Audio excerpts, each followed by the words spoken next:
Hello മോളെ, നേരത്തെ നീ വിളിച്ചപ്പോൾ ഞാൻ പുറത്തായിരുന്നു. ഓടി വന്നപ്പോഴത്തേനും കട്ടായി പോയി.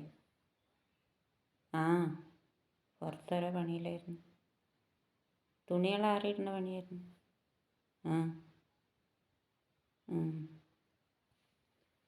കുട്ടികൾ സ്കൂളിൽ പോയാ?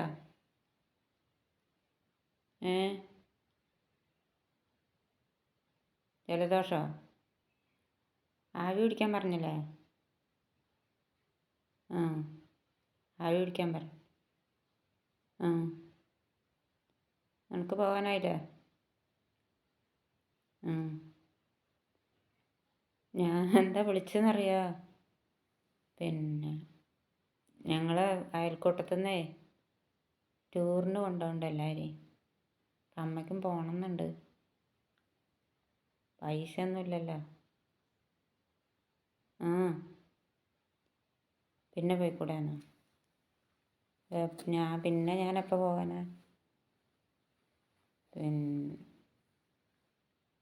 ഇങ്ങനെയൊക്കെ കൊണ്ടുപോകുമ്പോഴല്ലേ എനിക്ക് പോകാൻ പറ്റുള്ളൂ. ഞാൻ എവിടെയും അങ്ങനെ പോയിട്ടൊന്നുമില്ലല്ലോ. അവരിങ്ങനെ നിർബന്ധിക്കണം, നിങ്ങൾ വരി പറഞ്ഞിട്ട്. അപ്പോൾ എന്തെങ്കിലും അച്ഛൻ കുറച്ച് പൈസ തരാൻ പറഞ്ഞു. പൈസ എന്തെങ്കിലും ഉണ്ടെങ്കിൽ കൊണ്ടാ, ഞാനും പോകട്ടെ. കുറവാണെന്നോ? കുറച്ചെന്തെങ്കിലും ഉള്ളത് കൊണ്ടാ. ബാക്കി ഞാൻ അച്ഛനോട് ചോദിക്കാം. എനിക്ക് പോകാൻ നല്ല ആഗ്രഹമുണ്ട്. കാലുവേദനയല്ലേന്നോ? അതിപ്പോൾ മാറലൊന്നും ഉണ്ടാവില്ല. ഒരു ദിവസത്തിനേ ഉള്ളൂ. ഒറ്റ ദിവസത്തിനാ. എവിടേക്കാണ് കൊണ്ടുപോകണമെന്നോ? എവിടേക്കാന്ന് പറഞ്ഞിട്ടില്ല. 2-3 സ്ഥലത്തേക്ക് ഒറ്റ ദിവസത്തിന് കൊണ്ടുപോകാമെന്ന് പറഞ്ഞു. പൈസയോ? 2000-ൻ്റെ ഒക്കെ കൂടുതലുണ്ടാവുമായിരിക്കും. അതിൽ കുറഞ്ഞപ്പോൾ അങ്ങനെ. ആസ്പത്രിക്കോ? ഇല്ല, കഴിഞ്ഞ ആഴ്ചയല്ലേ പോയത്. എപ്പോഴെപ്പോഴും പോകാൻ മടിയാകും. അവിടെ പോയിട്ട് വലിയ കാര്യമൊന്നുമില്ല. അവർ ഡോക്ടർ പറയണത് എന്താ വെച്ചാൽ റെസ്റ്റ് എടുക്കുക എന്ന് പറയുന്നു. റെസ്റ്റ് എടുത്തൂടെയെന്ന്.